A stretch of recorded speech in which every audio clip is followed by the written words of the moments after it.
बिस्मिल्लाहिर्रहमानिर्रहीम। First year के students बेटे नेक्स्ट लेक्चर की तरफ हम लोग चलते हैं। जिस टॉपिक का नाम है हम जो पढ़ने जा रहे हैं बेटा उसका नाम है ग्लाइकोलाइसिस। बुक पे टॉपिक होगा ग्लाइकोलाइसिस और इसके नाम से आपको इस तरह से एक बेटे ये जो है वो आपको स्ट्रक्चर सा नज़र आएगा। इस टॉपिक को आज हम देखते हैं ग्लाइकोलाइसिस क्या है। बेटा ग्लाइकोलाइसिस जैसे कि हम लोग प्रीवियस लेक्चर में पढ़ चुके हैं कि रिस्पायरेशन के दौरान जो ग्लूकोज़ हमारे पास बनता है उस ग्लूकोज़ को एक्चुअली हमने इस प्रोसेस में ब्रेक डाउन करना है। ग्लाइको मीन ग्लूकोज़ और लाइसिस मीन ब्रेक डाउन, मतलब कि ग्लूकोज़ की ब्रेक डाउन करनी है हमने इसमें। ये जो ग्लाइकोलाइसिस है ये हमारे सेल में किस जगह पे हो रहा होता है, तो एमसीक्यूज़ याद रखिएगा, it take place in the cytoplasm. तो ग्लाइकोलाइसिस का जो प्रोसेस है बेटे वो साइटोप्लाज्म के अंदर हमारे पास जो है वो हो रहा होता है। तो इस ग्लाइकोलाइसिस को कहा जाता है जी break down of glucose molecule. तो देखते हैं कि ग्लूकोज़ का मालिक्यूल जो प्रीवियस लेक्चर में हम पढ़ चुके हैं कि ग्लूकोज़ कैसे बना था, उस ग्लूकोज़ के अब ब्रेक डाउन करते हैं और उसको फाइनल रिजल्ट के अंदर जो हम लेके आते हैं। बेटा ग्लाइकोलाइसिस जो है इसको स्टार्ट करने से पहले मैं आप लोगों को दो बातें यहाँ पे बताना चाहता हूँ कि ग्लाइकोलाइसिस के टोटल 10 स्टेप्स हैं हमारे पास। ग्लाइकोलाइसिस के टोटल 10 स्टेप्स हैं जिसमें 5 स्टेप्स जो हैं उसकी प्रेपरेटरी फेज़ के हैं और 5 स्टेप्स जो हैं वो उसकी ऑक्सीडेटिव फेज़ के हैं। प्रेपरेटरी फ़ेज़ जो पहली फ़ेज़ होगी इसमें 5 स्टेप्स शामिल होंगे और जो ऑक्सीडेटिव फ़ेज़ होगी ये सेकंड फ़ेज़ है और इसमें भी हमारे पास 5 स्टेप्स शामिल होंगे। बेटा जो प्रेपरेटरी फ़ेज़ है ये एक इन्वेस्टमेंट फ़ेज़ है, जैसे आपको नज़र आ रहा होगा मैं लिखा है इन्वेस्टमेंट फ़ेज़। किस चीज़ की इन्वेस्टमेंट करनी है, मतलब कि हमने इसमें एटीपी को यूज़ करवाना है, हमें एटीपी का नुकसान होगा, एटीपी लॉस में जाएगी, यहाँ पे एटीपी को इस्तेमाल करेंगे हम लोग। इसी तरीके से जो हमारे पास ऑक्सीडेटिव फेज़ होती है इसे हम लोग पे ऑफ फेज़ कहते हैं और ये गेन ऑफ एटीपी होता है और इसमें हमारे पास टोटल 4 एटीपीज़ जो हैं वो एक्चुअली गेन होते हैं। तो टोटल नेट गेन जो ग्लाइकोलाइसिस का है वो 4 एटीपी है और 2 एटीपीज़ जो हैं वो हम लोग इसके अंदर यूज़ करते हैं। अच्छा देखिएगा ज़रा ग्लाइकोलाइसिस कैसे स्टार्ट होगी। बेटा सबसे पहले हमारे पास जो ग्लूकोज़ हमारे पास मौजूद है जिसको हम लोग रिस्पायरेशन के नतीजे में बना चुके हैं हमारी बॉडी के अंदर, जो फूड है जब वो उसकी ऑक्सीड जो है वो आपके पास ब्रेक डाउन हो चुकी होती है तो वो कन्वर्ट हो चुका होता है ग्लूकोज़ के अंदर। अब ये जो ग्लूकोज़ है ये फर्दर यहाँ पे टूटता है, मतलब कि कह लें कि ग्लूकोज़ है ये कन्वर्ट होता है ग्लूकोज़ 6 फास्फेट के अंदर। अब आपको पता है जी ग्लूकोज़ क्या है बेटा, ग्लूकोज़ एक 2 3 4 5 और 6, बेटा ये 6 मालिक्यूल के ऊपर मुश्तमिल एक हमारे पास क्या है, एक स्ट्रक्चर है, एक 6 मालिक्यूल 6 कार्बन के मालिक्यूल के ऊपर मुश्तमिल C6H12O6, आपको इसका फार्मूला पता है। तो ग्लूकोज में 6 कार्बन जो है हमारे पास मौजूद होते हैं। ज़रा यहाँ पे देखिएगा कि ATP का मालिक्यूल यहाँ पे यूज़ होगा, ATP यूज़ होगी, ATP कन्वर्ट होगी ADP के अंदर और यहाँ से फास्फेट का मालिक्यूल जो है वो क्या होगा, रिलीज़ हो जाएगा।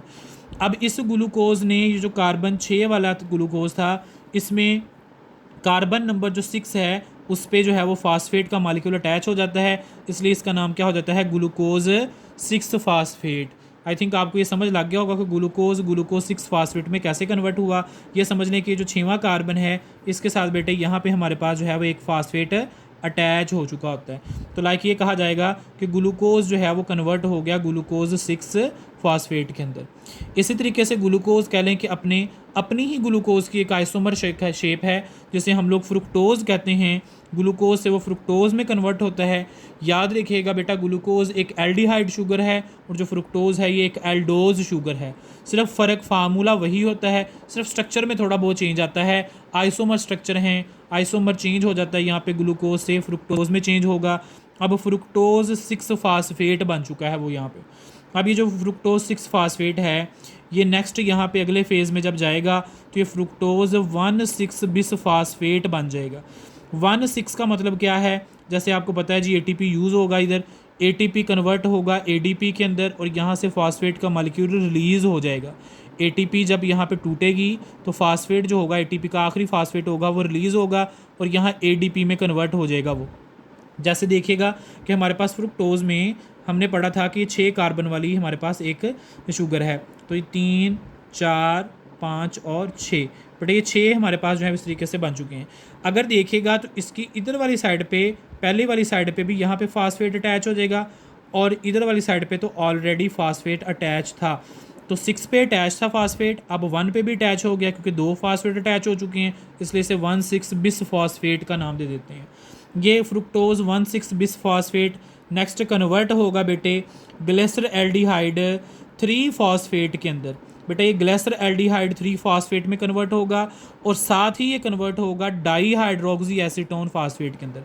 अब देखिएगा कि जो फ्रुक्टोज है ये 2 चीज़ों में कन्वर्ट हो रहा है, यहाँ पे ये 2 स्टेप्स में चला जाता है। यहाँ पे देखिए मैंने प्लस का निशान लगाया है कि फ्रुक्टोज से एक तो बन जाएगी ग्लिसर एल्डिहाइड 3 फास्फेट और एक बेटा इससे बन जाएगी डाई हाइड्रोक्सी एसीटोन फास्फेट। अब एक में एल्डिहाइड शुगर है याद रखिएगा और एक के अंदर जैसे देखें ये एसीटोन लिखा हुआ है तो इसका मतलब है यहाँ पे कीटोन शुगर जो है वो अटैच है। तो फ्रुक्टोज कन्वर्ट हो चुका है ग्लिसर एल्डिहाइड 3 फास्फेट में भी हाफ, और हाफ जो है ये डाई हाइड्रोक्सी एसीटोन में कन्वर्ट हो गया। कैसे कन्वर्ट हुआ ये देखिएगा कि ये जो फ्रुक्टोज था एक्चुअली हमारे पास 1 2 3 4 5 6 कार्बन पर शामिल था।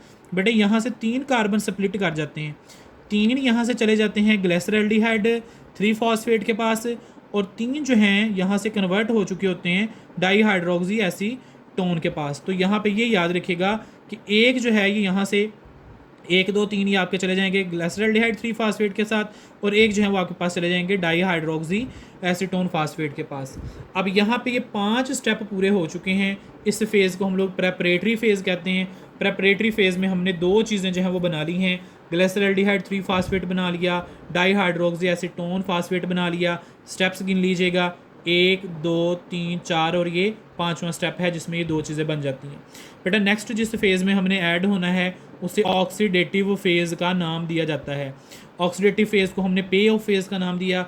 अब देखते हैं कि ग्लिसर एल्डिहाइड 3 फास्फेट और डाई हाइड्रोक्सी एसीटोन फास्फेट कैसे आगे प्रोसेस को चलते हैं।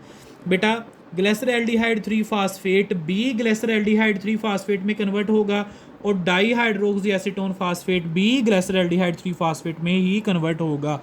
यहाँ पे ये प्रोसेस आगे जाके सेम हो जाता है। ये दो चीज़ें यहाँ पे बन चुकी हैं, ये दोनों की कन्वर्जन एक में ही आगे होगी। ये भी यही वाली चीज़ बनाएगा, ये वाला भी यही वाली चीज़ ही बनाएगा। तो ग्लिसर एल्डिहाइड 3 फास्फेट कन्वर्ट होगा ग्लिसर एल्डिहाइड 3 फास्फेट में और डाई हाइड्रोक्सी एसीटोन भी ग्लिसर एल्डिहाइड 3 फास्फेट में ही जाएगा। यहाँ पे याद रखिएगा कि हम लोगों ने 2 NADH जो हैं वो बनाने हैं। 2 NAD यहाँ पे कन्वर्ट होते हैं 2 NADH के अंदर, हाइड्रोजन आयंस यहाँ पे बनते हैं और यहाँ पे पायरोवेट का मॉलिक्यूल ऐड होता है जिसकी वजह से 2 NAD कन्वर्ट हो जाता है 2 NADH के अंदर। और ग्लिसर एल्डिहाइड जो 3 फास्फेट था बेटा ये कन्वर्ट हो जाता है 1,3 बिस फास्फोग्लिसरेट के अंदर। ग्लिसरिक एसिड भी इसको बोल सकते हैं। अब ये देखिएगा क्या है बेटा, क्योंकि मैंने यहाँ पे बताया था कि ये जो दोनों हैं ये 3 कार्बन वाले मॉलिक्यूल हैं। जैसे समझिए कि ये 3 कार्बन वाला हमारे पास मॉलिक्यूल है। अब अगर देखें तो ये 3 कार्बन वाला मॉलिक्यूल था और इसमें कार्बन नंबर जो 3 है, ये जो कार्बन नंबर 3 थी आपको याद होगा, तो इस पर पहले से ही फास्फेट का मॉलिक्यूल अटैच था। यहाँ पे ये फास्फेट पहले से ही अटैच थी, तो 3 के साथ तो हमारे पास पहले से ही जो है ये अटैच है। और यहाँ पे आपके पास जो है 1 के साथ भी फास्फेट जो है वो क्या हो जाएगी, क्योंकि फास्फेट का मॉलिक्यूल अटैच हो रहा है तो यहाँ पे 1 के साथ भी फास्फेट अटैच हो जाएगी, इसलिए इसका नाम 1,3 बिस फास्फोग्लिसरिक एसिड हो जाएगा। अब यहाँ पे क्या होगा कि यहाँ पे 2 ADP कन्वर्ट होंगे 2 ATPs के अंदर, 2 ADP कन्वर्ट होंगे 2 ATPs के अंदर। तो यहाँ पे 2 ATPs हमारे पास बन चुके होते हैं जब 1,3 बिस फास्फोग्लिसरेट में जाते हैं। बेटा वो 2 ATPs कैसे बनते हैं याद रखिएगा, ये जो 2 ADP हैं ये पहले से मौजूद होते हैं। 2 ATP कैसे बनते हैं, क्योंकि यहाँ से ये जो कार्बन नंबर ये पहली वाली कार्बन के साथ जो फास्फेट होता है ये यहाँ से टूटता है और यहाँ पे यूज़ होता है, ये ADP कन्वर्ट हो जाती है ATP में, डाई फास्फेट से ये ट्राई फास्फेट में कन्वर्ट हो जाता है, क्योंकि यहाँ से 1 नंबर वाला जो होता है फास्फेट वो रिमूव हो जाता है, फास्फेट निकल जाती है और वो ATP बनाने में हेल्प करती है। अब यहाँ पे देखिएगा इसका नाम 1,3 बिस फास्फोग्लिसरेट से 3 फास्फोग्लिसरिक एसिड हो गया। लाइक यहाँ से कार्बन नंबर जो पहली कार्बन पे अटैच था फास्फेट वो रिलीज़ हो गया और सिर्फ तीसरी कार्बन पे क्योंकि रह गया है तो इसका नाम 3 फास्फोग्लिसरिक एसिड हो चुका है। अब ये 3 फास्फोग्लिसरिक एसिड कन्वर्ट होता है 2 फास्फोग्लिसरिक एसिड में। ये 2 फास्फोग्लिसरिक एसिड क्या है ये ज़रा देखिएगा, ये क्योंकि हमारे पास 1 2 3 कार्बन है तो 3 कार्बन वाला कंपाउंड ही ये हमारे पास है और इसमें क्योंकि ये पहले तीसरी कार्बन के साथ फास्फेट अटैच था अब ये दूसरी कार्बन के साथ फास्फेट अटैच हो जाएगा, इसलिए इसका नाम जो है वो फास्फोग्लिसरिक एसिड हो जाएगा। 2 फास्फोग्लिसरिक एसिड बन जाएगा 3 फास्फोग्लिसरिक एसिड से। और इसी के साथ जैसे ही ये अपनी पोजीशन को चेंज करेगा तो यहाँ पे वाटर का मॉलिक्यूल क्या होगा, रिलीज़ हो जाएगा बेटे यहाँ से। अब ये 2 फास्फोग्लिसरिक एसिड जो है कन्वर्ट होगा फास्फोइनोल पायरुविक एसिड में। यहाँ पे जो फास्फेट कार्बन नंबर 2 पे जो फास्फेट अटैच थी, ये फास्फेट जो है फर्दर यहाँ पे यूज़ होगी, वो फास्फेट भी इधर से टूटेगी, रिलीज़ होगी यहाँ पे फास्फेट, और वो 2 ADP कन्वर्ट होंगे 2 ATP में। अब यहाँ पे ADP पहले से मौजूद था और इसमें